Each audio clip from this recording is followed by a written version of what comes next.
ভাবি, তুমি চুপ করে আছো কেন? তোমার কি মন খারাপ? হুম। কেন? তোমার ভাই আমাকে আদর করে না তাই। কেন আদর করে না? জানি না, তোমার ভাইকে জিজ্ঞেস করো।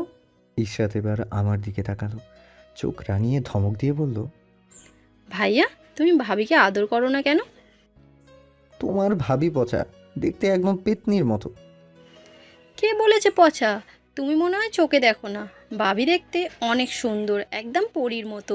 আমার মিষ্টি ভাবি। ইশরাত রিমির গালে চুমু দিল।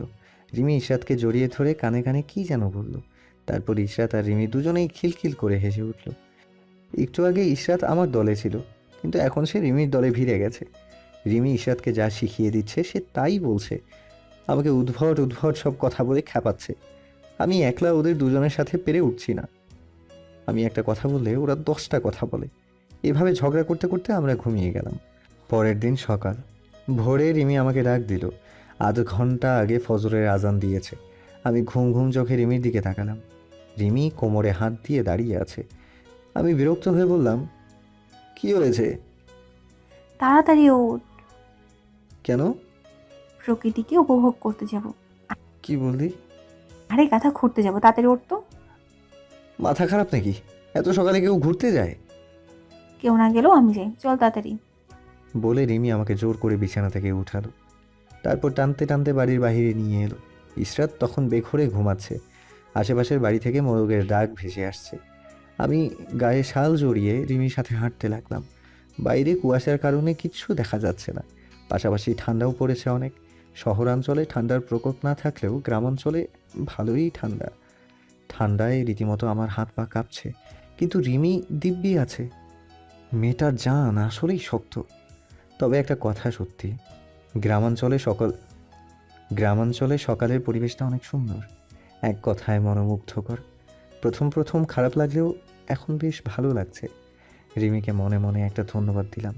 রিমি আমাকে প্রথমে পুকুর ঘাটে নিয়ে গেল। মামার বাড়ি থেকে একটু দূরে বড় একটা পুকুর আছে। আমরা পুকুর ঘাটে বসলাম। রিমি পুকুরের পানিতে পা ডুবিয়ে দোলাচ্ছে, এদিক সেদিক পানি ছিটাচ্ছে আর খিলখিল করে হাসছে। আমি রিমির দিকে অপলক চোখে তাকিয়ে আছি। হঠাৎ রিমি আমার শরীরে পানি ছিটিয়ে দিল। ঠান্ডা পানির ছোঁয়া পেতে আমার শরীর কেঁপে উঠল। আরে, পানি দিচ্ছিস কেন? ঠান্ডা লাগছে তো। লাগুক, আমার খুব মজা লাগছে। দাঁড়া, তোর মজা বের করছি। তারপর আমিও রিমিকে পানি ছিটিয়ে দিলাম। রিমিও কম যায় না, সেও আমার গায়ে পানি ছিটিয়ে দিচ্ছে। এভাবে দুজন কিছুক্ষণ একে অন্যের গায়ে পানি ছিটাছিটি করলাম। রিমি পানি ছিটিয়ে আমার শরীরের অনেকটা অংশ ভিজিয়ে দিয়েছে। আমি ঠান্ডায় রীতিমতো কাঁপছি। রিমি আমার অবস্থা দেখে শাড়ির আঁচল দিয়ে মাথা আর মুখ মুছে দিল।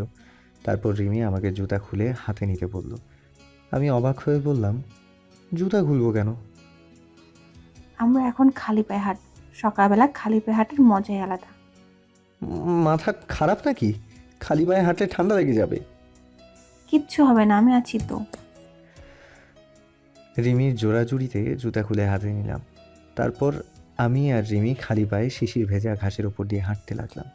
রিমি আমার বাহু জড়িয়ে ধরে আছে। চারদিকে ঠান্ডা বাতাস বইছে। ঠান্ডা বাতাসে আমার শরীর একটু পর পর কেঁপে উঠছে। রিমি রিমি তখন শক্ত করে আমার বাহু আঁকড়ে ধরছে। শাহিন, জানিস, আমার ইচ্ছা আছে সারা জীবন তোর হাত ধরে পাশাপাশি এইভাবে হাঁটবো। এর বেশি তোর কাছে আমার আর কিছু চাওয়ার নেই। হাঁটতে হাঁটতে রিমি বলে উঠল। আমি ভ্রু কুঁচকে বললাম, আমাদের ডিভোর্সের পর তুই যখন আরেকটা বিয়ে করবি, তখন এই কথাগুলো তোর নতুন স্বামীকে বলিস। সে শুনে খুব খুশি হবে। জিমি হাত দিয়ে আমার পেটে গুঁতা মারল। আমি আউচ বলে একটু চেঁচালাম। রিমি বিড়বিড় করে কি যেন একটা বলল, আমি শুনতে পেলাম না। হয়তো গালি দিয়েছে। যাই হোক, কিছুক্ষণ হাঁটার পর আমরা ধানের জমিতে এসে পৌঁছালাম। চারদিকে শুধু ধান আর ধান। সব ধান পেকে সোনার মতো চকচক করছে। পরিবেশটা এত সুন্দর লাগছে যে বলে বোঝানো যাবে না।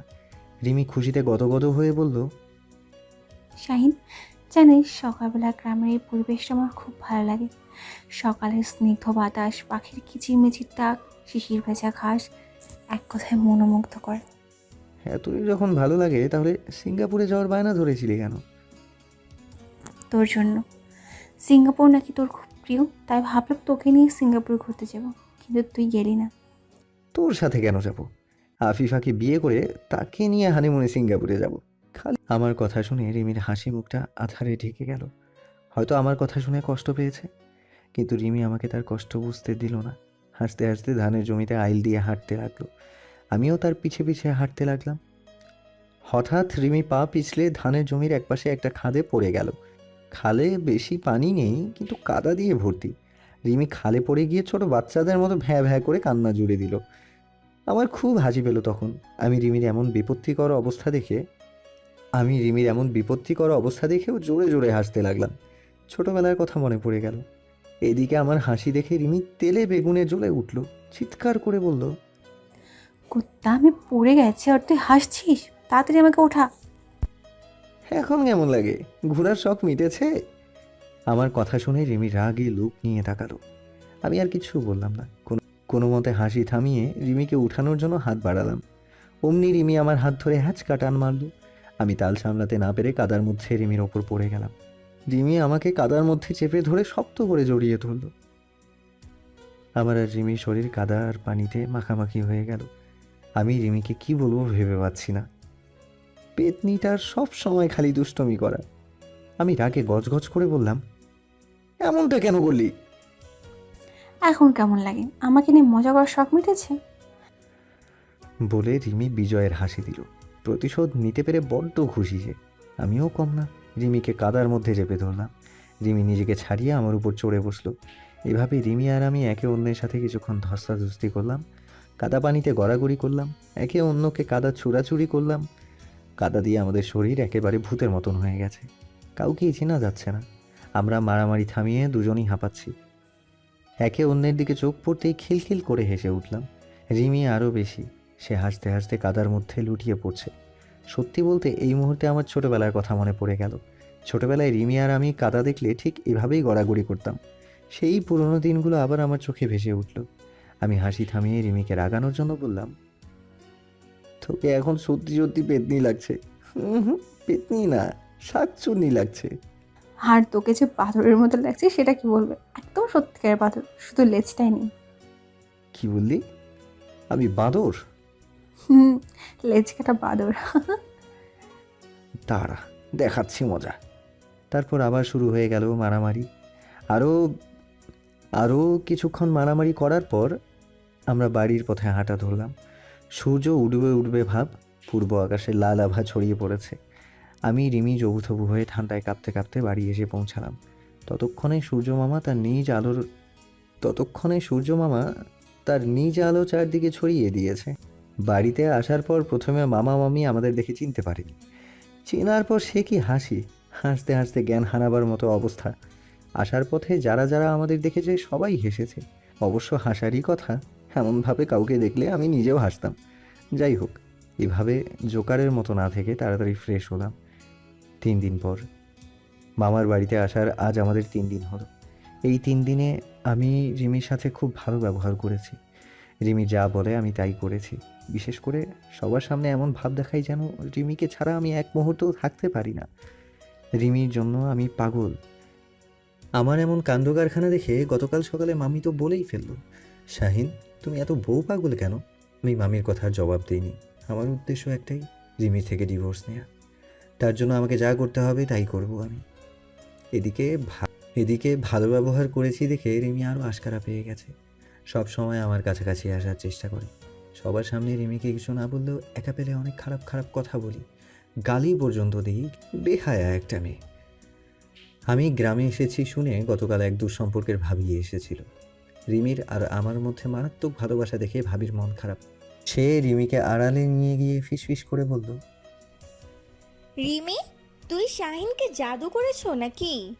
সে তো তোমাকে ছাড়া কিছুই বুঝে না, সব সময় তোমার পিছনে আঠার মতো লেগে থাকে। অথচ তোমার ভাই আমাকে একটুও ভালোবাসে না, সারাক্ষণ শুধু কাজ কাজ করে ব্যস্ত থাকে। ভাবি, আমি শাহিনকে কোনো জাদুটনা করিনি। আপনাকে একটা কথা বলি শুনুন। ছেলেদের মন হলো মোমের মতো। বাইরে থেকে দেখা যায় শক্ত, কিন্তু আসলে সেটা তুলোর মতো নরম। সামান্য তাপ দিলে মোম যেমন গলে যায়, তেমনি বরকে একটু ভালোবাসতে তাদের কঠিন মনটাও মোমের মতো গলে যাবে। তখন সারাক্ষণ আপনার পিছিয়ে পিছিয়ে ঘুরঘুর করবে। তারপর রিমি ভাবিকে কিছু দুষ্ট বুদ্ধি দিল, যা মুখে বলার মতো না। সত্যি বলতে সেসব কথা শুনে আমার কান দিয়ে গরম ধোঁয়া বের হতে লাগলো। এই মেয়ে এত শয়তান কেন? মাথায় শুধু ক্রিমিনাল বুদ্ধি। কুকুরের লেজ যেমন কোনোদিন সোজা হবে না, তেমনি জিমিও কোনোদিন ভালো হবে না। যাই হোক, আজ সকাল থেকে মাথাটা ভার হয়ে আছে। জ্বর জ্বর ভাব, জ্বর জ্বর ভাব, সর্দিও লেগেছে খুব। সেদিন সকালে পানিতে ভিজেই আমার আজ এমন অবস্থা। তার উপর সকাল থেকে তুমুল বেগে বৃষ্টি পড়ছে। শীতকালে বৃষ্টি বড্ড বেমানান, কিন্তু আমাদের অবাক করে দিয়ে সকাল থেকে এক নাগাড়ে বৃষ্টি পড়ছে। বোঝাই যাচ্ছে এবার হাড় কাঁপানোর ঠান্ডা হবে। সারাদিন জ্বরের কারণে কিচ্ছু খেতে পারিনি। রিমি অনেকবার খাওয়ানোর চেষ্টা করেও ব্যর্থ হয়েছে। সারাদিন শুয়ে শুয়ে কাটিয়েছি। সন্ধেবেলা রিমি খাবার আর ওষুধ নিয়ে ঘরে এলো। কারেন্ট নেই, মোমবাতিটা নিভু নিভু করে জ্বলছে। জানালা দিয়ে ঠান্ডা বাতাস বইছে। রিমি ঘরের সব জানালা বন্ধ করে দিল।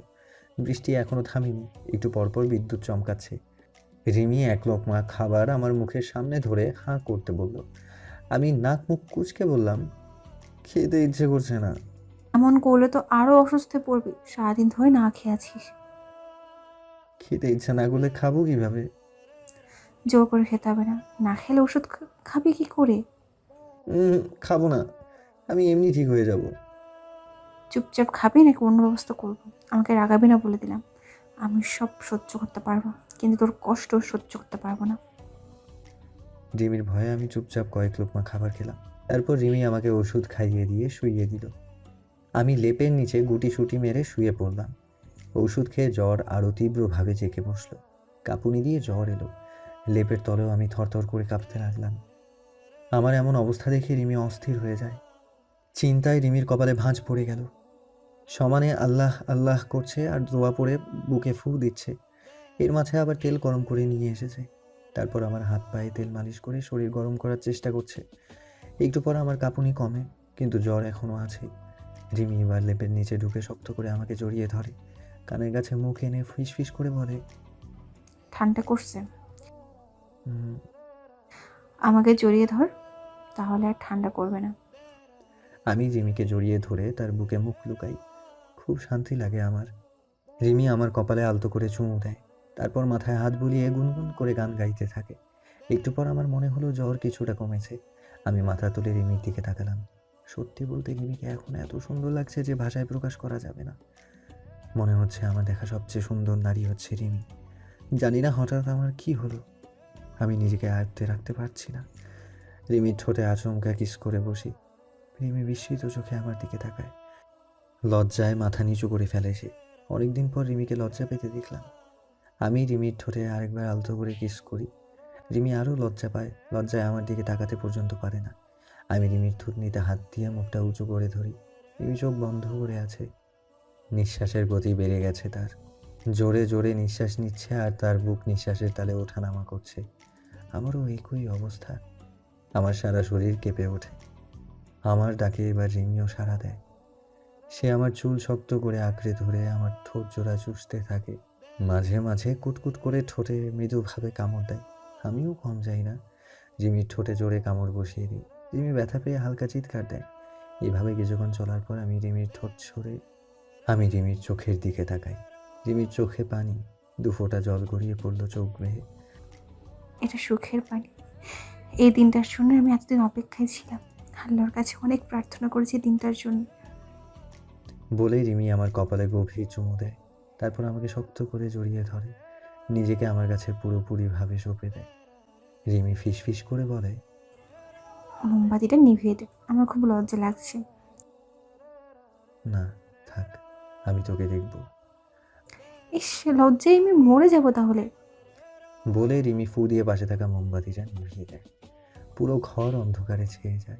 নীরবতা বিরাজ করে আমাদের মধ্যে। শুধু আমার আর রিমির ঘন ঘন নিঃশ্বাসের শব্দ শোনা যাচ্ছে।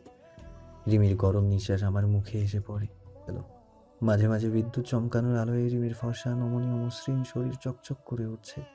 আমি আর নিজেকে আটকাতে পারি না, হারিয়ে যাই রিমির মাঝে। এদিকে রিমি আমাকে বাধা দেয় না। এতদিন ধরে এটাই চাইছিল সে। আমি যেন তার ভালোবাসার সাগরে ডুব দেই, তাকে নিজের করে নিই। আজ রিমির সে আশা পূরণ হয়েছে। আমাকে সে নিজের করে পেয়েছে। নিজেকে আজ সবচেয়ে সুখী মনে হচ্ছে রিমি। এরপর ঘরের মধ্যে দুটি দেহ পবিত্র ভালোবাসায় মেতে ওঠে, একে অন্যের কাছে নিজেদের সঁপে দেয়, যার সাক্ষী এই নিস্তব্ধ রাত, এই বৃষ্টি। পরের দিন সকালবেলা একটু দেরি করে ঘুম ভাঙে। ঘুম থেকে উঠে দেখি রিমি পাশে নেই। এখন নিজেকে একটু হালকা লাগছে। শরীরে তেমন জ্বর নেই, শুধু মাথাটা একটু ঝিম ধরে আছে। আমি বিছানা থেকে নামতে যাব, তখন খেয়াল করলাম আমার শরীরে কোনো কাপড় নেই। আমি একটু অবাক হলাম, কি ব্যাপার, আমার কাপড় গেল কই? আমি আশেপাশে তাকাতেই দেখি আমার শার্ট প্যান্ট গেঞ্জি ফ্লোরে পড়ে আছে। নিশ্চয়ই এসব রিমির কাজ, শয়তানি একটা। আমি তাড়াতাড়ি কাপড়গুলো পরে নিলাম। এমন সময় রিমি ওয়াশরুম থেকে সদ্য গোসল করে বের হলো। পরনে কালো রঙের একটা সুতি শাড়ি, চোখে মুখে খুশির ঝিলিক, ঠোঁটের কোণায় মিষ্টি হাসি লেগে আছে। আমাকে দেখেই রিমি মিষ্টি করে এক গাল হাসি উপহার দিল। আমি কপাল ভাঁজ করে বললাম, এই ঠান্ডার মধ্যে এত সকালে গোসল করেছিস কেন? গোসল না করে উপায় আছে? কাল রাতে আমার সাথে যা করলি। কাল রাতে আমি আবার কি করলাম? কথাটা বলতে না বলতেই আমার রাতের ঘটনা মনে পড়ে গেল। আমি মাথায় হাত দিয়ে থপ করে ফ্লোরে বসে পড়ি। এটা আমি কি করলাম? এত বড় একটা ভুল কিভাবে করলাম আমি? রাগে নিজের গালে নিজেই চড় মারতে থাকি। রিমি দৌড়ে আমার কাছে আসে, হাঁটু মুড়ে আমার সামনে বসে ভয়ে ভয়ে বলে, শাহিন, কি হয়েছে তোর? হঠাৎ এমন করছিস কেন? আমি কিছু না বলে রিমির গালে সজোরে চড় মারি। রিমির মাথাটা পাশে থাকা টেবিলের পায়ের সাথে লেগে কপাল কেটে যায়। দর দর করে রক্ত বের হতে থাকে রিমির কপাল থেকে। আমার সেদিকে ভ্রুক্ষেপ নেই। আমি দিক বেদিক হারিয়ে ঘরের মধ্যে হেঁটে বেড়াচ্ছি। আমি এখন কি করব বুঝতে পারছি না। রাগে আমার শরীর কাঁপছে, মাথার চুল টেনে ছিঁড়ে ফেলতে মন চাইছে। এমন মনে হচ্ছে নিজেকে শেষ করে দিতে পারলে ভালো হতো। আমি এতটা দুর্বল কিভাবে হলাম? সামান্য নিজেকে সংযত রাখতে পারিনি। ছি, নিজেই নিজেকে ধিক্কার জানাই আমি। এদিকে আমার এমন বিপত্নিক অবস্থা দেখে রিমি অস্থির হয়ে যায়। চেহারার খুশির ঝিলিক আর নেই, পুরো মুখ অন্ধকারে ছেয়ে আছে। রিমি কোনো মতো কপালে লেগে থাকা রক্তটা মুছে গুটি চুটি পায়ে আমার সামনে এসে দাঁড়ায়। আমি রিমির দিকে তাকাই না। রিমি হুট করে আমাকে জড়িয়ে ধরে কান্না করে দেয়। রিমি জড়িয়ে ধরাতে আমার রাগটা যেন আরও বেড়ে যায়। রিমির কান্নাও আমার মন গলাতে পারে না। আমি রিমিকে ছাড়িয়ে আবারও ঠাস করে চড় মারি। চড় খেয়ে রিমি কোনো প্রতিবাদ করে না, আমার মুখের পানে তাকিয়ে থাকে কেবল। আমি রিমির মুখটা কাছে টেনে গাল দুটো শক্ত করে চেপে ধরে বলি, আমাকে আটকালি না কেন? রিমি কোনো উত্তর দেয় না। আমি এবার জোরে ধমক দিয়ে বলি, বোবা হয়ে গেছিস নাকি? কথা বলছিস না কেন? কি বলবো? গতকাল রাতে ওসব করার সময় আমাকে বাধা দিসনি কেন? এমনি। এমনি মানে কি? হ্যাঁ, তুই বুঝতে পারছিস না আমি তোর কত বড় ক্ষতি করে ফেলেছি? কিসের ক্ষতি? তুই আমার স্বামী, আমার উপর তো অধিকার আছে। তুই চাইলে আমার সাথে যা খুশি করতে পারিস। আমি রিমির কথা শুনে প্রচণ্ড অবাক হই। রিমির এত বড় একটা ক্ষতি করার পরও সে কিভাবে এসব বলতে পারে? একটা মেয়ের সবচেয়ে মূল্যবান সম্পদ হচ্ছে তার সতীর্থ। গতকাল রাতে আমি রিমির থেকে সেটা কেড়ে নিয়েছি, অথচ সেটা নিয়ে রিমির কোনো মাথা ব্যথা নেই। আমি আর চুপ করে থাকতে পারি না, কড়া গলায় বলি, মাথা খারাপ হয়ে গেছে নাকি? আমি তোর কিসের স্বামী? হ্যাঁ, আজ বাদে কাল আমাদের ডিভোর্স হবে, আর তুই আমাকে স্বামী স্বামী করে বেড়াচ্ছিস। মাথা পুরোটাই গেছে নাকি তোর? আবার এমন কড়া কথা শুনে রিমি আর কিছু বলে না, অবাক চোখে তাকিয়ে থাকে আমার পানে। কিছু একটা বলতে গিয়েও থেমে যায় সে। আমি হতাশ গলায় বলি, আফিফা যদি এসব জানতে পারে তাহলে আমাকে মেরে ফেলবে, আমাকে বিয়েও করবে না। আমি এখন কি করব বুঝতে পারছি না। সব হয়েছে তোর জন্য। আমার কোনো দোষ নেই রে, তুই নিজে আমার কাছে এসেছিলি। মিথ্যা বলবি না, আলবাত তোর দোষ আছে। আমাকে আটকাসনি কেন? জানতিস না অসুস্থ, জ্বরের ঘরে কি করে ফেলেছি? কিচ্ছু মনে নেই। আমার কথা শুনে রিমির চোখে পানি চলে আসে। কান্না চেপে রাখতে না পেরে হু হু করে কেঁদে দেয় সে। আমি রিমির কান্নার কারণ খুঁজে পাই না। রিমি কিছুক্ষণ কাঁদার পর একটু শান্ত হয়। আমি রিমির সামনে হাত জোর করে বলি, প্লিজ আমাকে ক্ষমা করে দে। আমি ইচ্ছা করে তোর সাথে ওসব করতে চাইনি। ওটা জাস্ট একটা অ্যাক্সিডেন্ট ছিল। তুই ওসব ভুলে যা। মনে কর কাল রাতে আমাদের মাঝে কিচ্ছু হয়নি, তুই দুঃস্বপ্ন দেখেছিস। আর প্লিজ আফিফাকে এসব বলিস না, ও জানলে খুব কষ্ট পাবে। রিমির চোখ বেয়ে টুপটুপ করে পানি পড়তে থাকে। সে এবার নিঃশব্দে কান্না করে। কান্না করতে করতে হেঁচকি উঠে যায় রিমির। আমি অসহায় গলায় বলি, রিমি প্লিজ কান্না করিস না, আমার ভুল হয়ে গেছে। আমার হুঁশ থাকলে জীবনেও তোর সাথে ওসব করতাম না। আসলে কাল রাতে আমার কি হয়েছিল আমি নিজেই জানি না। মাথা খারাপ হয়ে গিয়েছিল আমার। প্লিজ মাফ করে দে। এসব তুই কি বলছিস শাহিন? আমি ভেবেছিলাম তুই আমাকে মেনে নিয়েছিস, তাই ভালোবেসে আমার এতটা কাছে এসেছিস। আর আমিও তোরটাকে সাড়া দিয়েছি। কথাগুলো বলতে বলতে রিমি শব্দ করে কেঁদে দেয়। ধীর পায়ে আমার সামনে এসে দাঁড়ায়, তারপর খপ করে আমার শার্টের কলার চেপে ধরে। রিমির চেহারা হুট করে পাল্টে যায়। সে আমার একদম কাছাকাছি এসে শক্ত গলায় বলে, আমি বিশ্বাস করি না, তুই মিথ্যা বলছিস। বল তুই মিথ্যা বলছিস? তুই শুধু আমাকে ভালোবাসিস। কাল রাতে আমাদের মাঝে যা হয়েছে সব তোর ইচ্ছায় হয়েছে। আমি রিমির কথা শুনে কি বলবো বুঝতে পারছি না। এই মেয়েটা পাগল হয়ে গেল নাকি? কি সব আবোল তাবোল বকছে। আমি এসব করতে চাইলে তো অনেক আগেই করতে পারতাম। তাছাড়া আমি তো কিছুদিনের মধ্যে রিমিকে ডিভোর্স দিব। তাহলে এসব করার তো কোনো প্রশ্নই ওঠে না। তবুও গতকাল ভুল করে ওসব করে ফেলেছি, কিন্তু রিমি সেটা মানতেই চাইছে না। এদিকে আমি কিছু বলছি না দেখে রিমি আবার বলে উঠল, কি হলো, কথা বলছিস না কেন? প্লিজ আমাকে মেনে নে। আমি তোকে খুব ভালোবাসি রে। আমাকে আর কষ্ট দিস না, আমি নিতে পারছি না। কথাগুলো বলে রিমি আচমকা আমাকে জড়িয়ে ধরে কাঁদতে লাগে। দু চোখের পানিতে আমার বুক ভাসায়। আমার প্রচণ্ড রাগ ওঠে। আমি রিমিকে জোর করে ছাড়িয়ে দূরে সরিয়ে দিই। রাগে দাঁত কিরমির করে বলি, সমস্যা কি তোর, হ্যাঁ? আর কত জ্বালাবি আমাকে? আমি তো বললাম গতকাল রাতে ভুল করে ওসব করে ফেলেছি। কথা কানে যায় না? নাকি তোর পা ধরে ক্ষমা চাইতে হবে? তুই বললে আমি সেটাও করব। তবুও ভালোবাসি ভালোবাসি বলে আমাকে বিরক্ত করিস না, আমার সহ্য হয় না। বিশ্বাস কর, আমি তোকে সত্যি ভালোবাসি। আমার হৃদয়ে শুধু তুই আছিস। তাতে আমার কি? আমি কি তোকে একবারও ভালোবাসি বলেছি? আরে তোকে ভালোবাসা তো দূরে থাক, তোর দিকে তাকাতে পর্যন্ত আমার ঘৃণা করে। তুই সামনে থাকলে আমার দম বন্ধ হয়ে আসে। আমি এতদিন ধরে তোর সাথে কিভাবে আছি সেটা শুধু আমি জানি। তুই আমাকে বিরক্ত করে পাগল বানিয়ে ফেলেছিস। আমার হাসি খুশি লাইফটাকে নরক বানিয়ে ফেলেছিস তুই। এক নাগারে কথাগুলো বলে আমি থামলাম। রাগে সাপের মতো ফোঁস করছি। রিমি আমার কথা শুনে ফুপিয়ে ফুপিয়ে কাঁদছে। রিমির কান্না দেখে আমার রাগ আরও বেড়ে যায়। রিমির উপর জমে থাকা সব রাগ বের করে দিতে ইচ্ছা করে। আমি তাই করি। আমি তাই করি। একটু দম নিয়ে আগুন ঝরানো গলায় বলি, তুই ভাবলি কি করে আমি তোর সাথে রাত কাটাবো? নিজেকে কি ভাবিস তুই, হ্যাঁ? শরীর দেখালেই আমি তোকে কাছে টেনে নিব, তোকে ভালোবাসবো? ঘোড়ার আন্ডা ভালোবাসবো। আরে তোর সাথে রাত কাটানোর চেয়ে রাস্তার পতিতাদের সাথে রাত কাটানো অনেক ভালো। তুই তো পতিতার চেয়েও খারাপ, নষ্টা মেয়ে কোথাকার। কথাগুলো বলে থেমে যাই। শেষের কথাগুলো বলা মোটেও ঠিক হয়নি আমার। প্রচণ্ড রাগে হৃদয়ে জ্ঞান লোপ পেয়েছে আমার, তাই মুখে যা এসেছে তাই বলে ফেলেছি। এদিকে আমার এসব কথা শুনে রিমি চোখ বড় বড় করে তাকায়। হঠাৎ করে তার কান্নাও বন্ধ হয়ে যায়। রিমি পাথরের মতো শক্ত হয়ে চোখ মুখ খিচে বলে, কি বললি তুই? আমি পতিতার চেয়েও খারাপ? আমি নষ্ট মেয়ে? রিমির কথার প্রত্যুত্তরে কিছু বলতে যাওয়ার আগেই রিমি প্রচণ্ড জোরে আমাকে চড় মারে। আমার গাল ঝনঝনিয়ে ওঠে, চোখ ঝাপসা হয়ে আসে। কয়েক সেকেন্ডের জন্য কানে কিছু শুনতে পাই না। কানের মধ্যে শুধু ভোঁ ভোঁ শব্দ করছে। জীবনে বাবার হাতে অনেক চড় থাপ্পড় খেয়েছি, কিন্তু রিমির মতো এত জোরে কেউ কোনোদিন চড় মারেনি। রিমি শুধু চড় মেরেই ক্ষান্ত হলো না, চিৎকার করে বলে উঠল, কুত্তার বাচ্চা, সাহস হলো কি করে আমাকে নষ্টমী বলার? কার সাথে নষ্টমী করেছি আমি? বল কার সাথে করেছিস? কোনোদিন আমাকে দেখেছিস কোনো ছেলের সাথে অশ্লীলতা করতে, খারাপ কাজ করতে? আরে আমি তো তোর বন্ধুদের সাথেই কথা বলি না। অপরিচিত ছেলেরা তো দূরে থাক, সেখানে কেউ আমাকে নিয়ে সামান্য খারাপ কথা বলতে পারে না, সেখানে তুই আমার চরিত্র নিয়ে কথা বলছিস? এত সাহস তোকে কে দিয়েছে?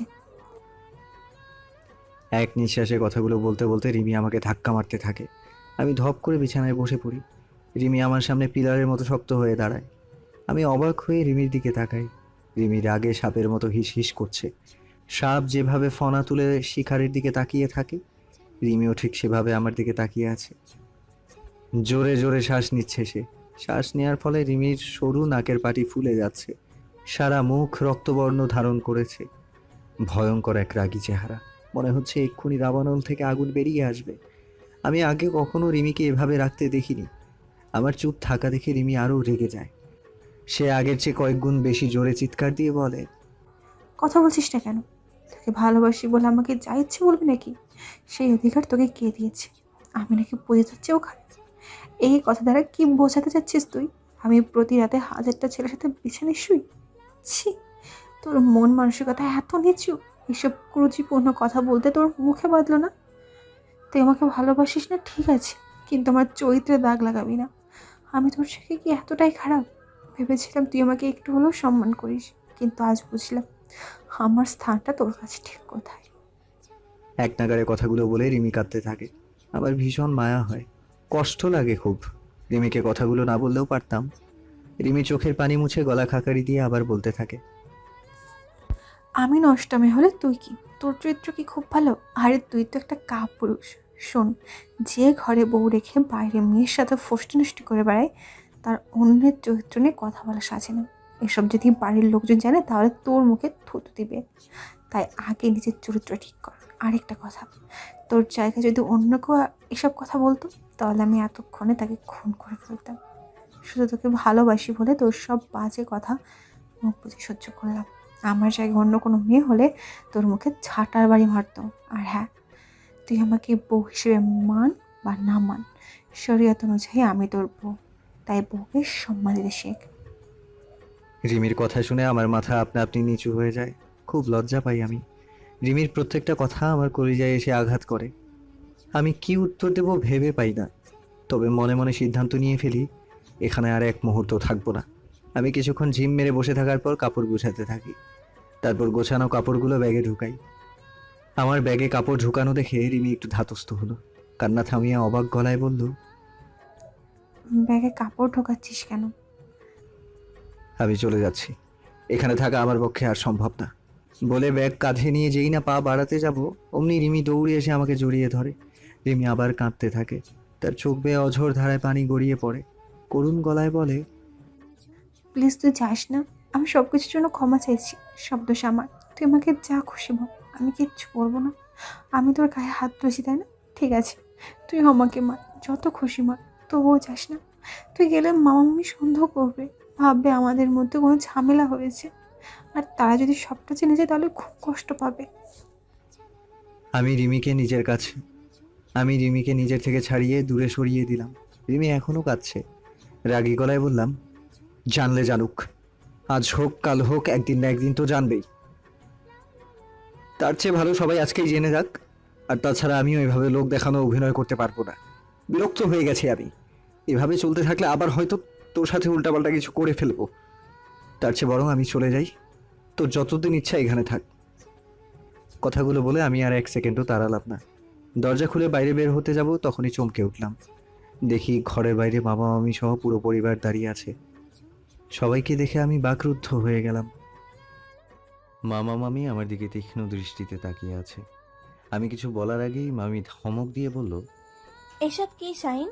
তোমরা এতদিন আমাদের সাথে অভিনয় করেছো? না মামি, আসলে আমরা... থাক, আর কিছু বলতে হবে না, আমরা সব শুনেছি। তোমরা যে এভাবে আমাদের ধোঁকা দিবে ভাবিনি। তুমি জানো তোমাদের বিয়ে হওয়াতে আমরা সবাই কত খুশি হয়েছিলাম। ভেবেছিলাম তোমরা খুব সুখী হবে।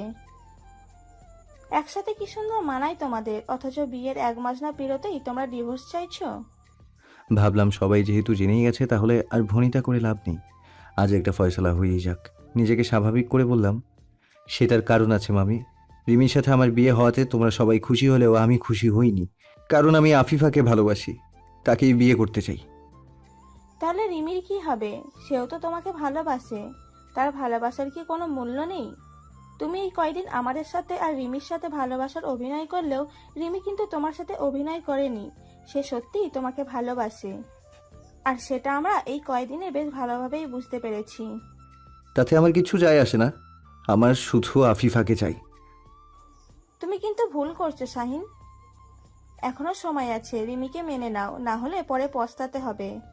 রিমির মতো মেয়ে কপালে গুণে পাওয়া যায়। কেন, রিমি কি ফেরেশতা? কি আছে ওর মধ্যে যে ওকে ভালোবাসতে হবে? আমার জাস্ট ওকে ঘৃণা লাগে।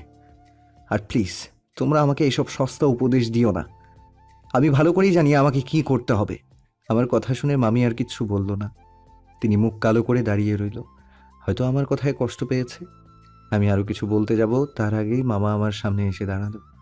তীক্ষ্ণ দৃষ্টিতে আমার দিকে তাকালো। বোঝাই যাচ্ছে মামা আমার উপর খুব রেগে আছে। আমি লম্বা ঢোক গেলাম। মামার আগে দাঁত কিরমির করে বলল, এই মুহূর্তে তোর গালে ঠাঁটিয়ে একটা চড় লাগাতে ইচ্ছা করছে। মেয়েটা তোকে ভালোবাসে আর তুই তাকেই কষ্ট দিচ্ছিস। জানো আর একটা, বেরিয়ে যা আমার বাড়ি থেকে। মামার কথা শুনে আমি মাথা নিচু করে নিলাম। খুব খারাপ লাগলো মামার কথা শুনে। মামা কোনোদিনও আমার সাথে এত রেগে কথা বলেনি। আমার চুপ করে থাকা দেখে মামা আবার বলে উঠল, কি হলো, এখনো দাঁড়িয়ে আছিস কেন? তোকে চলে যেতে বললাম না? যেদিন রিমিকে মেনে নিতে পারবি সেই দিন আমার বাড়িতে পা রাখবি। একটা বাইরের মেয়ের জন্য তোমাদের দরদ এত উতলে পড়ছে কেন? সে কি তোমাদের জাদুটোনা করেছে নাকি? আচ্ছা, তুমি আমাকে বেশি ভালোবাসো নাকি রিমিকে? তুই আসলেই একটা গাধা। আমি তোদের দুজনকেই সমান ভালোবাসি। তাহলে আমার সাথে এমন কেন করছো? কারণ তুই ভুল করছিস। রিমিকে এভাবে কষ্ট দেওয়া মোটেও ঠিক হচ্ছে না তোর। মেয়েটা তোকে নিজের চেয়েও বেশি ভালোবাসে। তাতে আমার কিচ্ছু যায় আসে না। ওর মতো বেহায়া নির্লজ্জ মেয়েকে ভালোবাসা আমার পক্ষে সম্ভব না বলে আমি ইশরাতের কাছে এগিয়ে গেলাম। ইশরাত রিমির শাড়ির আঁচল ধরে গা ঘেঁষে দাঁড়িয়ে আছে। চোখ দুটো গোল করে আমাকে দেখছে আর কি যেন ভাবছে। আমি ইশরাতকে কোলে নেওয়ার জন্য হাত বাড়ালাম। ইশরাত ধরফর করে রিমির পেছনে লুকালো। কি হলো? আবার কাছে আসো। আমি যাব না। তুমি পচা। তুমি আমার মিষ্টি ভাবিকে কাঁদিয়েছো। তুমি খুব খারাপ। মনটা খারাপ হয়ে গেল। এরা দেখি আমাকে সহ্যই করতে পারছে না। আমার থেকে রিমি এদের কাছে বেশি আপন হয়ে গেল। তাছাড়া সবাই এমন ব্যবহার করছে যেন আমি কোনো অপরাধী। শুধু আমার দোষী সবার চোখে পড়ছে, অথচ রিমির জন্য আমার জীবন যে বরবাদ হয়ে যাচ্ছে সেটা কেউ দেখেইনি।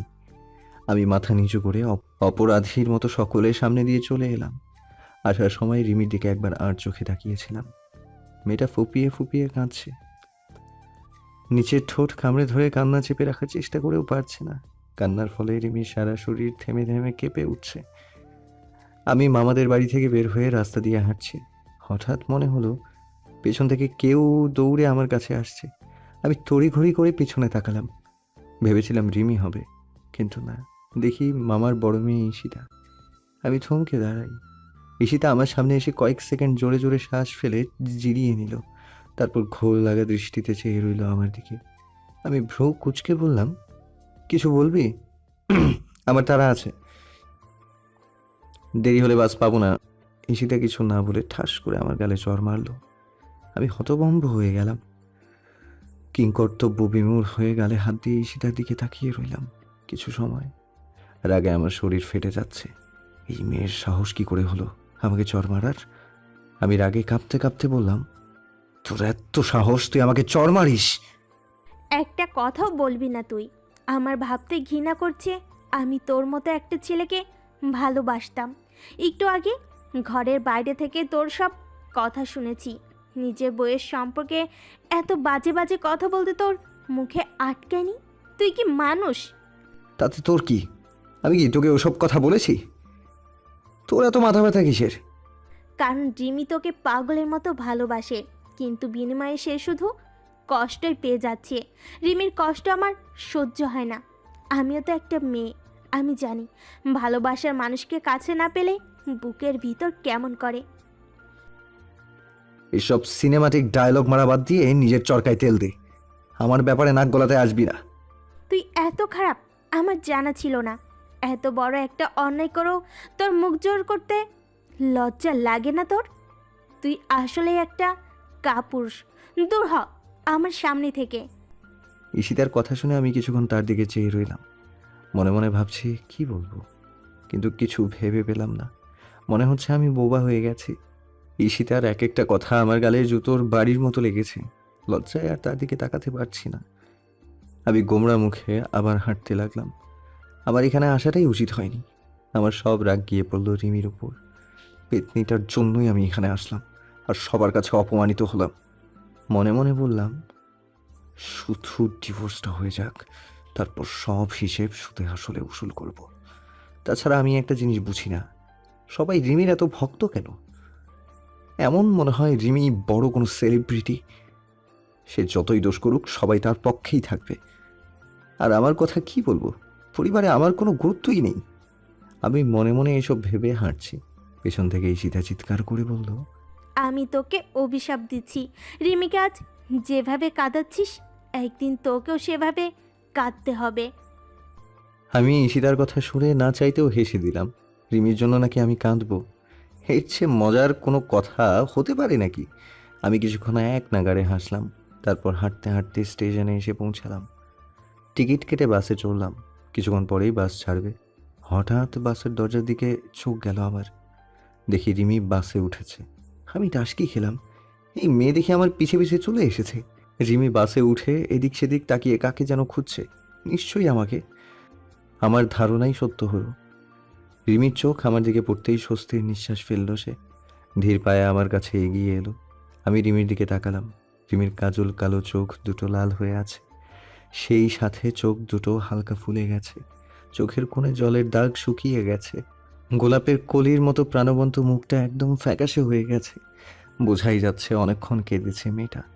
কেন জানি না রিমিকে এভাবে দেখে বুকটা ছ্যাঁত করে উঠল। প্রচণ্ড খারাপ লাগা কাজ করছে নিজের মধ্যে। নিজেকে এখন সত্যি সত্যি অপরাধী মনে হচ্ছে, বিশেষ করে রিমির করুণ চোখে আমার দিকে তাকিয়ে থাকা দেখে। আমিও অপলক দৃষ্টিতে রিমির দিকে তাকিয়ে আছি। ঘোর কাটলো বাসের হেল্পারের ডাকে। এই যে ভাই, আপনি একটু বের হন তো, ওনাকে বসতে দিন। আপা, এটা আপনার সিট, বসেন। আমি বের হয়ে রিমিকে বসতে দিলাম। রিমি আমার পাশের সিটে চুপ করে বসলো। কথা বলা তো দূরের কথা, আমার দিকে তাকালো না পর্যন্ত। এমন ভাব করছে যেন আমাকে চিনেই না। আমিও আগ বাড়িয়ে কিছু বললাম না। দুজনেই চুপটি করে বসে রইলাম। বাস রওনা দিল।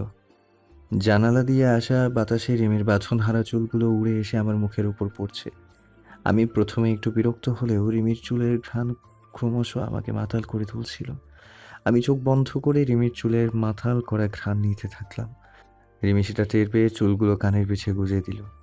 অদ্ভুত ভঙ্গিতে আমাকে এক নজর দেখে চোখ ঘুরিয়ে জানালা দিয়ে বাইরে তাকালো। আমি এভাবে তাকানোর কোনো অর্থ খুঁজে পেলাম না। হয়তো বোঝালো আমাকে ভালো লাগে না, আবার আমার চুল কেন ভালো লাগে। দুপুরে খাওয়ার জন্য বাস একটা হোটেলের সামনে দাঁড়ালো। প্রচণ্ড খিদে পেয়েছে, সকাল থেকে না খেয়ে আছি। আমি রিমিকে খাওয়ার জন্য ডাকলাম, কিন্তু সে ঘাপটি মেরে বসেই রইল, যেন আমার কথা সে শোনেইনি। বাধ্য হয়ে আমি একাই খেতে গেলাম। খাওয়া শেষ করে রিমির জন্য কয়েকটা চিপসের প্যাকেট আর জুসের বোতল নিলাম। রিমি গাড়ি ঘোড়ায় চললে চিপস ছাড়া তেমন কিছু খায় না। আমি চিপসের প্যাকেট আর জুসের বোতল রিমিকে দিতেই রিমি সেগুলো জানালা দিয়ে বাইরে ফেলে দিল। আমি ধমক দিয়ে বললাম, খাওয়ার ইচ্ছা না করলে খাবি না, ফেলে দিলি কেন? টাকা কি তোর বাপ দিয়েছিল নাকি?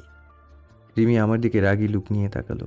পার্স থেকে 100 টাকার একটা নোট বের করে আমার পকেটে গুজিয়ে দিল, কিন্তু মুখে কিছু বলল না।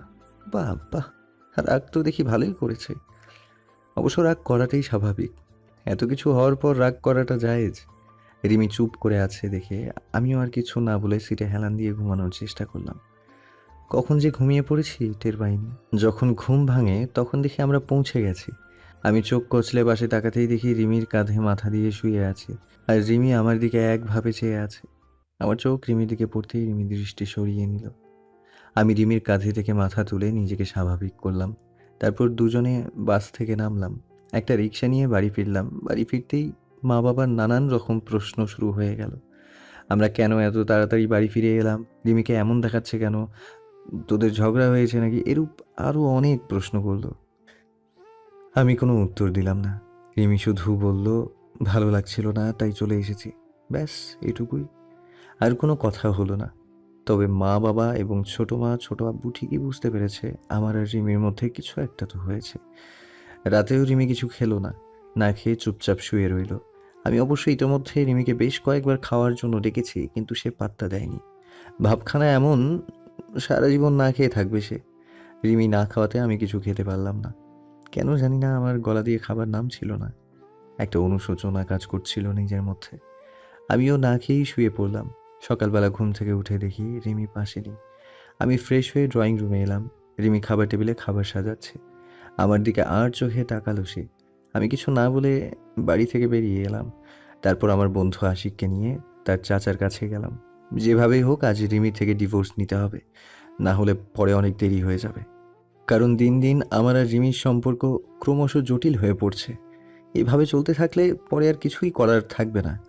আমি আফিফাকে চিরদিনের জন্য হারিয়ে ফেলবো, যা আমি কিছুতেই চাই না। সারাদিন এদিক সেদিক ছোটাছুটি করে আশিকের সারাদিন এদিক সেদিক ছোটাছুটি করে আশিকের চাচার সাহায্যে ডিভোর্স পেপার রেডি করলাম। আশিক অবশ্য অনেকবার মানা করেছিল যাতে রিমিকে ডিভোর্স না দেই, কিন্তু আমি নাছোড়বান্দা। রিমিকে আমি ডিভোর্স দিবই। ওই আপদটাকে আমার পিছু ছাড়াতেই হবে। অনেক রাত হয়ে যাওয়াতে আমি আর বাড়িতে যাইনি।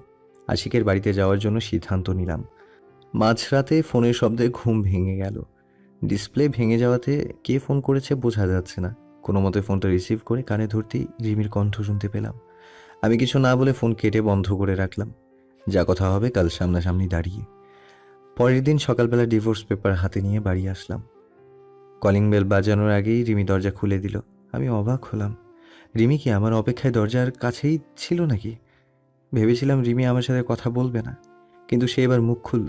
আপাতমস্তক ভালো করে দেখে চোখ পাকিয়ে বলল, কাল সারাদিন কোথায় ছিলি?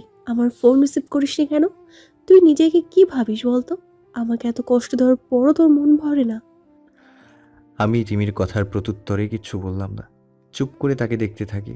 আমার উপর কত অধিকার খাটাচ্ছে মেয়েটা, অথচ একটু পরেই সব শেষ হয়ে যাবে। আমার চুপ করে থাকা দেখে রিমি আবারও বলল, কি হলো, কথা বলছিস না কেন? কাল কোথায় ছিলি? আফিফার কাছে গিয়েছিলি তাই না?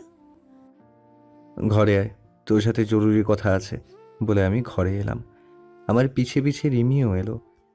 আমি ঘরে এসে সোফায় হেলান দিয়ে বসলাম। রিমি আমার সামনে এসে দাঁড়ালো, চোখে মুখে কৌতূহল, উৎসুক গলায় বলল, কি কথা বলবি? আমি রিমির দিকে ডিভোর্স পেপারটা বাড়িয়ে দিয়ে বললাম, এখানে একটা সিগনেচার কর, তাহলে আমাদের ডিভোর্স হয়ে যাবে। আমি অনেক আগেই সিগনেচার করে রেখেছি, এবার তোর পালা। আমার কথা শুনে রিমি যেন আকাশ থেকে পড়েছে এমন একটা ভাব করলো। বিস্মিত হয়ে তাকালো আমার দিকে, যেন আমার কথা ওর বিশ্বাস হচ্ছে না। ভাবছে আমি মজা করছি। রিমি কিছু বলতে চেয়েও বলতে পারে না। তার গলা ধরে আছে, কান্না করে দিবে এমন একটা অবস্থা। আমি জানি রিমির খুব কষ্ট হচ্ছে, কিন্তু আমার কিচ্ছু করার নেই। আমি শান্ত গলায় বললাম, কি হলো, তাড়াতাড়ি সিগনেচার কর। তুই কিন্তু আমাকে কথা দিয়েছিলি তোর শর্ত মানলে আমাকে ডিভোর্স দিবি। আমি তোর দেওয়া সব শর্ত মেনেছি, এবার তুই তোর কথা রাখ। রিমি মায়া মায়া চোখে আমার দিকে তাকালো। কয়েক সেকেন্ড এক দৃষ্টিতে তাকিয়ে থাকার পর আচমকা রিমির চেহারার এক্সপ্রেশন বদলে গেল। যেই রিমি একটু আগে কান্না করতে চাইছিল, সেই রিমি হো হো করে হেসে উঠল। অদ্ভুত একা হাসি। রিমির হাসি দেখে আমার কপালে ভাঁজ পড়ে। এমন একটা অবস্থায় রিমির হাসির কারণ খুঁজে পাই না আমি। ভেবেছিলাম ডিভোর্সের কথা শুনে রিমি কাঁদবে, আমার কাছে অনুনয় বিনয়ের স্বরে বলবে যেন তাকে ডিভোর্স না দেই, কিন্তু রিমি সেসব না করে হাসছে। হাসি যেন থামছেই না তার। নাকি আবার ডিভোর্সের কথা শুনে পাগল টাগল হয়ে গেল। আমি কিছু বলতে যাব, হঠাৎ রিমি ডিভোর্স পেপারটার মাঝ বরাবর ছিঁড়ে দিল। এরপর মুহূর্তের মধ্যে ডিভোর্স পেপারটা ছিঁড়ে টুকরো টুকরো করে ফেলল। রিমির এমন কাণ্ডে আমি লাফ দিয়ে উঠে দাঁড়ালাম। রিমি ডিভোর্স পেপারের ছেঁড়া টুকরোগুলো আমার মুখের ওপর ছুঁড়ে দিয়ে ভেঙচি কেটে বলল, আরও লাগবে সিগনেচার? নে, বেশি করে সিগনেচার করে দিলাম। আমার রাগ যেন থামে না। আমি কি করব ভেবে পাচ্ছি না। রাগ সামলাতে না পেরে ঠাস করে রিমিকে চর মারি। চর খেয়েও রিমি খিলখিল করে হাসতে থাকে। আমি আশ্চর্য হলাম, কোন মেয়ের পাল্লায় পড়লাম রে বাবা? চর খেয়েও মানুষ হাসে কিভাবে? রিমি হাসতে হাসতে সোফার উপর গিয়ে বসলো। আমি দাঁত কিরমির করে বললাম, ডিভোর্স পেপারটা ছিঁড়লি কেন? তুই জানিস এই পেপারটার জন্য আমাকে কত কাঠখড় পোড়াতে হয়েছে, কত জায়গায় দৌড়াদৌড়ি করেছি। সব জানি। তোর বন্ধু আশিক আমাকে ফোন করে বলেছে, কিন্তু তুই ভাবলি কি করে আমি তোকে ডিভোর্স দেব? তুই আমাকে কথা দিয়েছিলি। কথা দিলেই যে সেটা রাখতে হবে তার তো কোনো মানে নেই। রিমি, তুই কিন্তু আমার সাথে বেইমানি করছিস। তোকে নিজের করে পাওয়ার জন্য এমন হাজারটা বেইমানি করতে আমি প্রস্তুত। তার মানে তুই আমাকে ডিভোর্স দিবি না, তাই তো? একদম ঠিক ধরেছিস। এই জীবনে তুই ডিভোর্স পাবি না। আর সেদিন তোকে ডিভোর্সের কথা বলেছিলাম যাতে তুই আমার সাথে বেড়াতে যেতে রাজি হোস। আমার রাগটা যেন আরো বেড়ে গেল। আমি রিমিকে আবার চর মারার জন্য হাত উঠালাম, কিন্তু মারতে পারলাম না। ভেতর থেকে কে যেন বাধা দিল। আবার রাগও কমছে না। আমি কিছু সময় চুপ থেকে চিৎকার করে বললাম, কি ভেবেছিস তুই? ভুল করে একবার তোর সাথে করে ফেলেছি বলে তোকে আমার বউ বলে মেনে নিব? যদি এমনটা ভেবে থাকিস তাহলে ভুল ভাবছিস।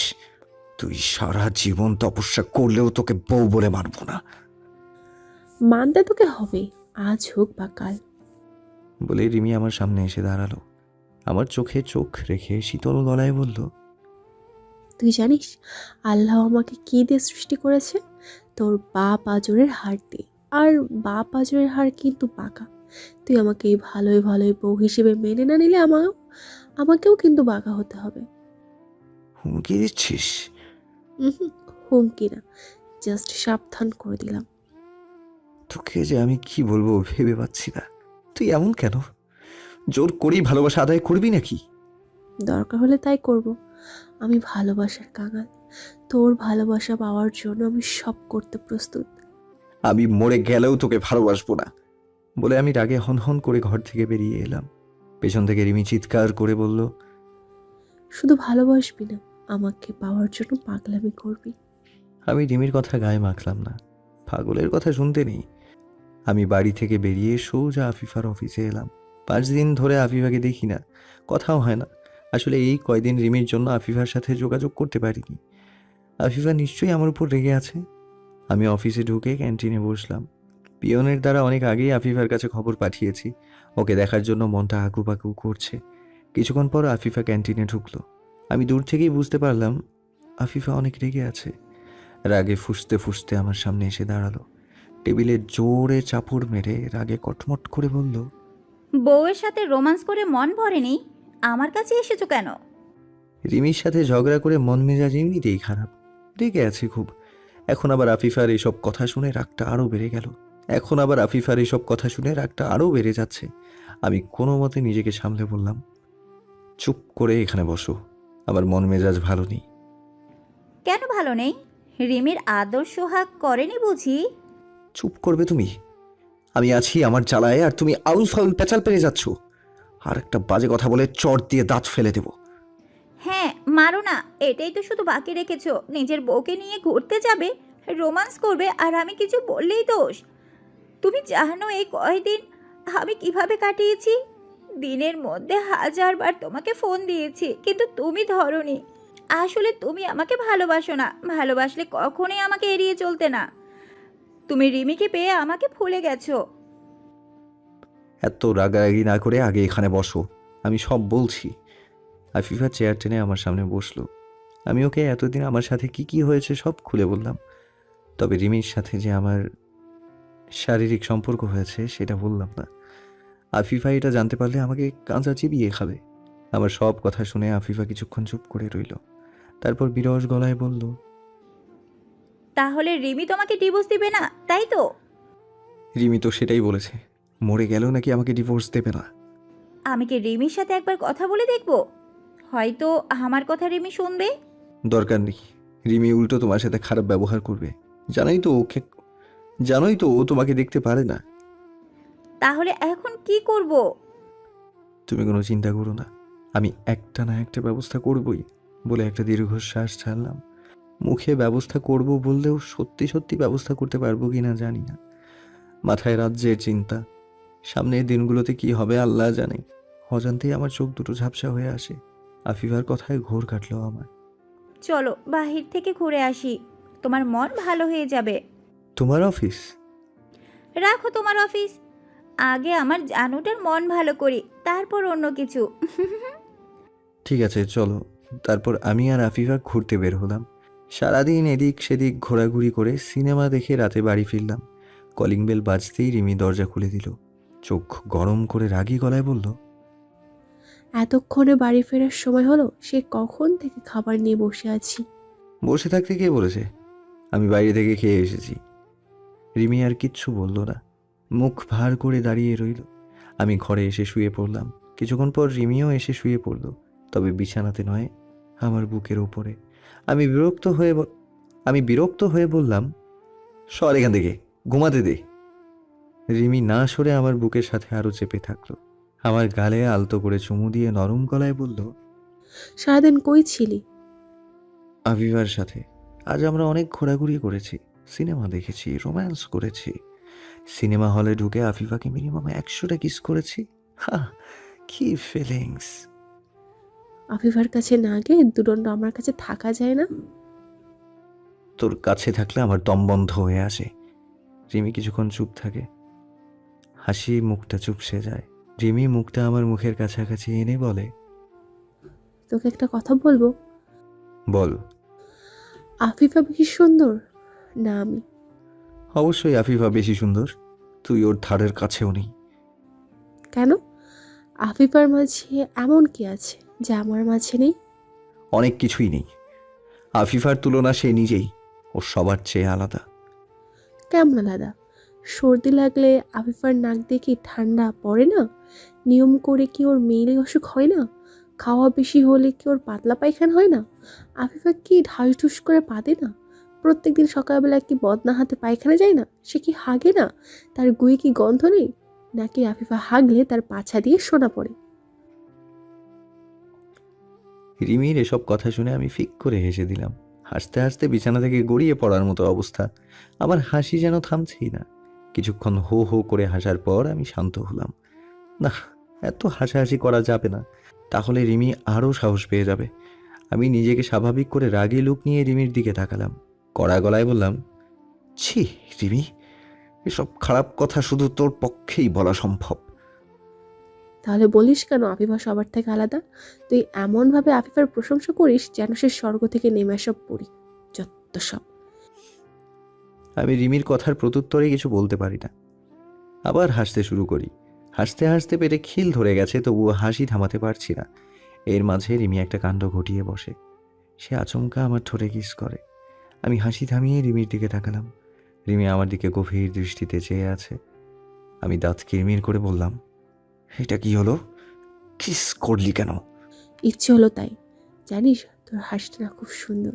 তুই যখন হাসিস আমার সারা শরীর শিরশির করে ওঠে, বারবার কেঁপে উঠি। ইচ্ছে করে সারাদিন তোর হাসি মাখা মুখটার দিকে তাকিয়ে থাকি। ইস, কতদিন পর তোকে প্রাণ খুলে হাসতে দেখলাম, আমার খুব ভালো লেগেছে। তোর আবার মাইর খেতে ইচ্ছে করছে নাকি? সকালের চরের কথা ভুলে গেছিস? হ্যাঁ, ভুলে গেছি। নে আবার চড় মার। কথাটা বলে রিমি মাথা নিচু করে গালটা এগিয়ে দিল। আমি বেশ বুঝতে পারলাম রিমি ঝগড়া করার জন্য একটা বাহানা খুঁজছে। এখন যদি ওকে চর মারি তাহলে মাঝরাতে ঝগড়া শুরু করে দেবে, আর আমি সেটা কিছুতেই চাই না। আমি রিমিকে আর কিছু না বলে মুখ ঘুরিয়ে ঘুমানোর চেষ্টা করলাম। রিমি আমাকে পেছন থেকে জড়িয়ে ধরে একের পর এক দুষ্টুমি করে যাচ্ছে। 10 দিন পর। দেখতে দেখতে আরও 10 দিন কেটে গেল। এই 10 দিনে রিমি অনেকভাবে আমার কাছাকাছি আসার চেষ্টা করেছে, কিন্তু আমি ওর থেকে দূরে দূরে থেকেছি। রিমিকে এত কিছু বলি তবুও শোনে না, জীবনটা নরক বানিয়ে ফেলেছে। সকাল সকাল আফিফার সাথে শপিংয়ে এসেছি। ওর বান্ধবীর বেবি হয়েছে, বেবির জন্য কিছু কেনাকাটা করবে। আফিফা এদিক সেদিক ঘুরে শপিং করছে আর আমি ওর পিছে পিছে ঘুরছি। হঠাৎ একজনকে দেখে আমি থমকে দাঁড়ালাম। লোকটাকে আমার চেনা চেনা লাগছে। ভালোভাবে তাকাতেই চমকে উঠলাম আমি। এটা তো শরীফ, যার সাথে রিমির বিয়ে ঠিক হয়েছিল। কিন্তু বিয়ের দিন শরীফ পালিয়ে গেছিল আর বাধ্য হয়ে আমি রিমিকে বিয়ে করেছি। শরীফ আমার থেকে কয়েক হাত দূরে দাঁড়িয়ে একটা মেয়ের সাথে শপিং করছে। মেয়েটা সম্ভবত শরীফের বউ। শরীফকে দেখে মনে মনে খুশি হলাম খুব। আর শালাকে বাগে পেয়েছি।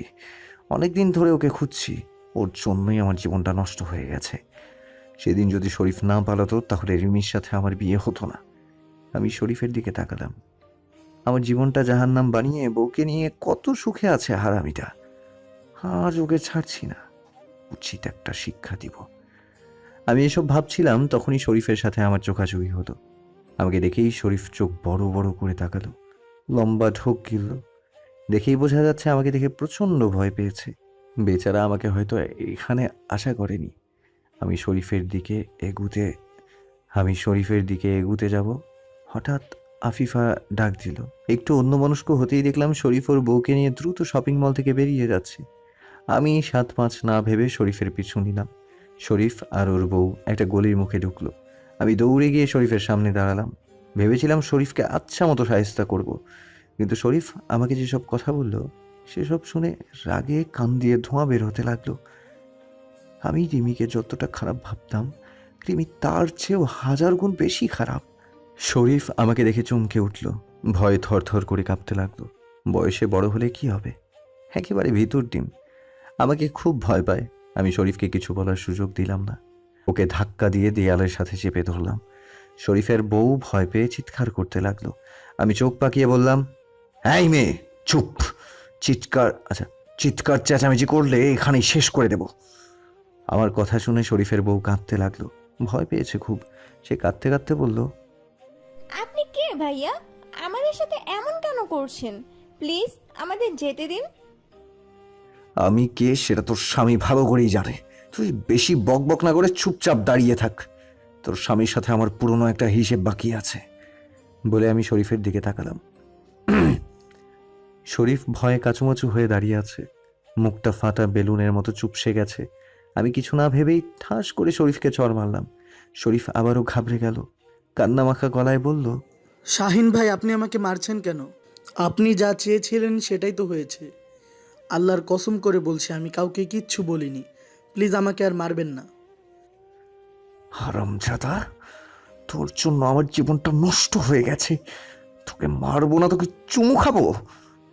আপনি এসব কি বলছেন শাহিন ভাই? আমি তো কিছুই বুঝতে পারছি না। আমি শরীফকে আবার চর মারলাম। চর খেয়ে শরীফ কেঁদে দেবে এমন একটা অবস্থা, তবুও আমি শান্ত হলাম না। মেজাজ আমার বিগড়ে গেছে, রাগ ধীরে ধীরে ক্রমশ বাড়ছে।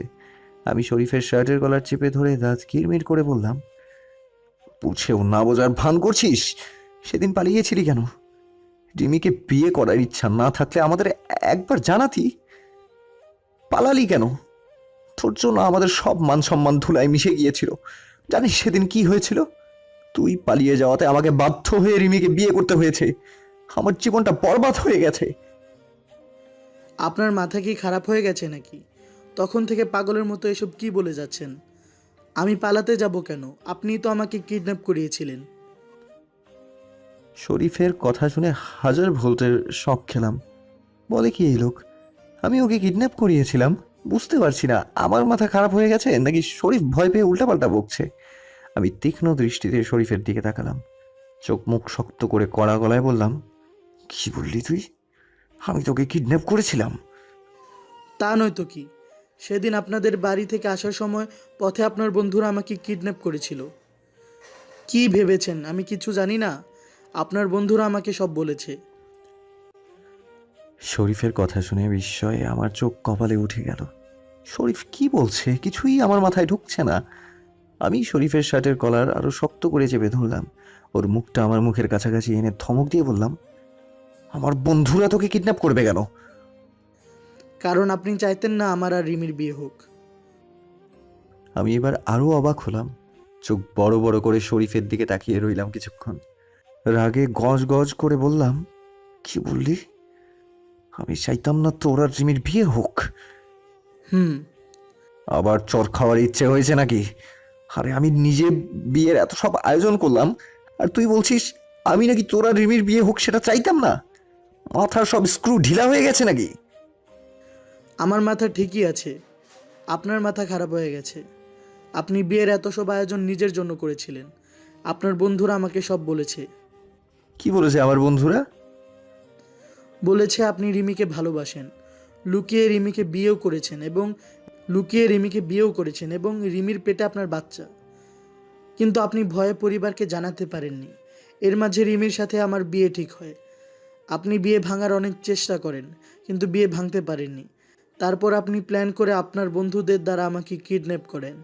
সবাইকে বলেন আমি মেয়ে নিয়ে পালিয়েছি, যাতে সব দোষ আমার ঘাড়ে পড়ে, এবং সেটাই হয়। এরপর কোনো উপায় না পেয়ে রিমির বাবা মা আপনার সাথে রিমির বিয়ে দেয়। প্ল্যানটা কিন্তু সত্যিই খুব চমৎকার ছিল, পারফেক্ট প্ল্যান যাকে বলে। শরীফের এসব কথা শুনে আমার মাথা চক্কর দিল। আমি কথা বলার শক্তি হারিয়ে ফেলেছি। হাঁ করে শরীফের দিকে তাকিয়ে আছি। শরীফ আরও কিছু বলতে যাবে, আমি ওকে থামিয়ে চিৎকার করে বললাম, মিথ্যে বলছিস তুই, আমি বিশ্বাস করি না। আমার বন্ধুরা কখনোই তোকে এসব বলেনি। শুধু আপনার বন্ধু নয়, রিমি নিজেও এসব বলেছে। আমি প্রথমে আপনার বন্ধুদের কথা বিশ্বাস করিনি, কিন্তু আপনার সাথে রিমির বিয়ে হওয়ার পরের দিন রিমি আমার কাছে এসেছিল। তারপর সে আমাকে সব কিছু বলে, এমনকি রিমি যে প্রেগনেন্ট সেটা রিপোর্টও আমাকে দেখায়। কথাগুলো বলে শরীফ থামলো। আমি অবাক হয়ে শরীফের দিকে তাকিয়ে আছি। শরীফের চোখ দুটোই বলে দিচ্ছে সে সত্যি কথা বলছে। এই মুহূর্তে আমার কি বলা উচিত ভেবে পাচ্ছি না। শরীফ কিছুক্ষণ নিশ্চুপ থেকে আমার চোখে চোখ রেখে বলল, আমার কথা শুনে আপনি এত অবাক হচ্ছেন কেন? সবটা তো আপনার প্ল্যানই ছিল, অথচ এখন এমন একটা ভাব করছেন যেন কিছুই জানেন না। আমি সত্যি কিছু জানি না, কোথাও একটা ভুল হচ্ছে।